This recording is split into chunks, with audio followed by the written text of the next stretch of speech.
بسم الله الرحمن الرحيم تبارك الذي بيده الملك وهو على كل شيء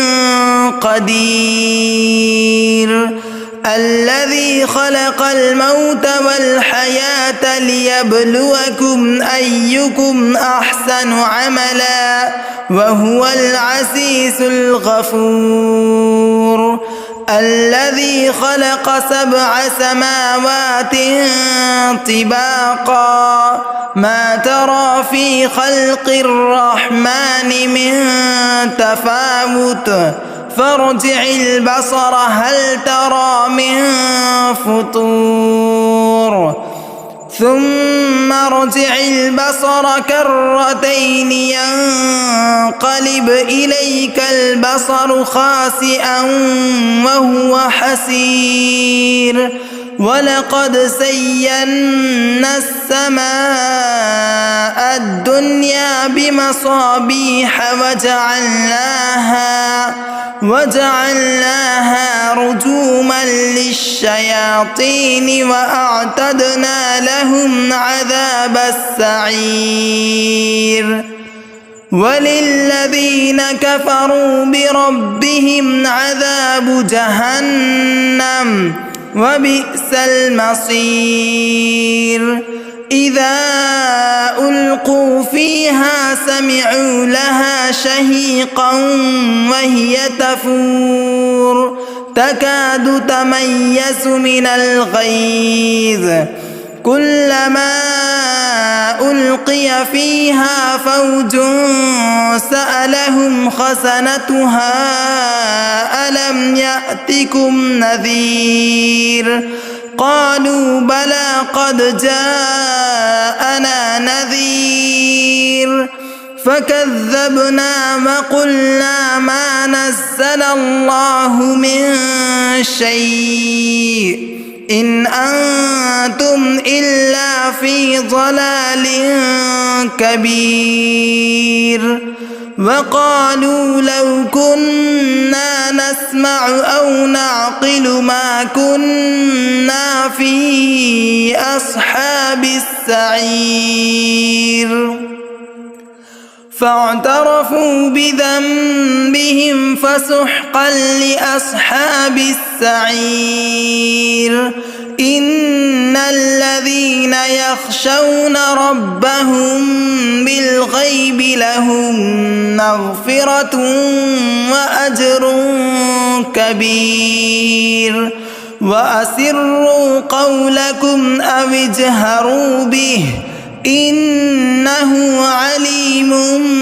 بذات الصدور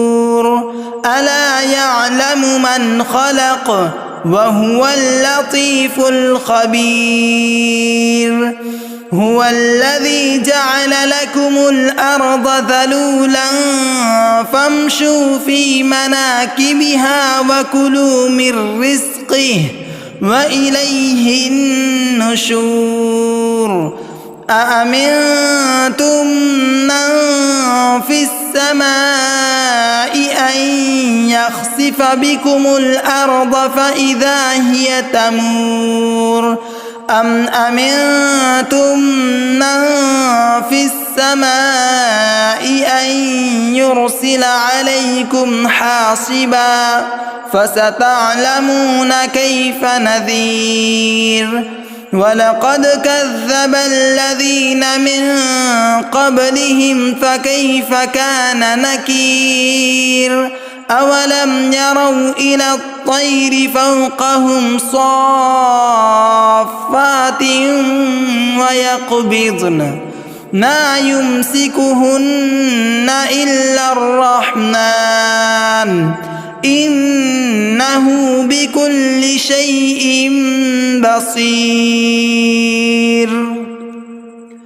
أمن هذا الذي هو جند لكم ينصركم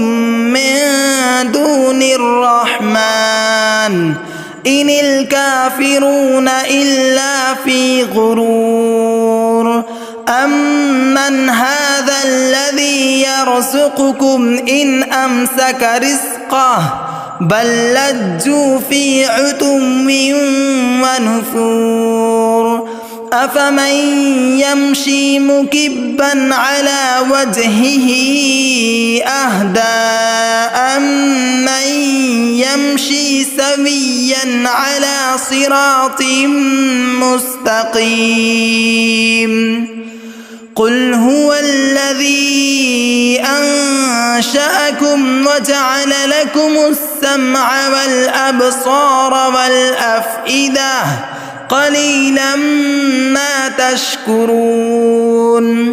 قل هو الذي ذرأكم في الأرض وإليه تحشرون ويقولون متى هذا الوعد إن كنتم صادقين قل إنما العلم عند الله وإنما أنا نذير مبين فلما رأوه زلفة سيئت وجوه الذين كفروا وقيل هذا الذي كنتم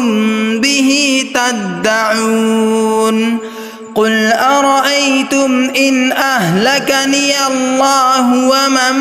معي أو رحمنا فمن يجير الكافرين من عذاب أليم قل هو الرحمن آمنا به وعليه توكلنا فستعلمون من هو في ضلال مبين قل أرأيتم إن أصبح ماؤكم غورا فمن يأتيكم بماء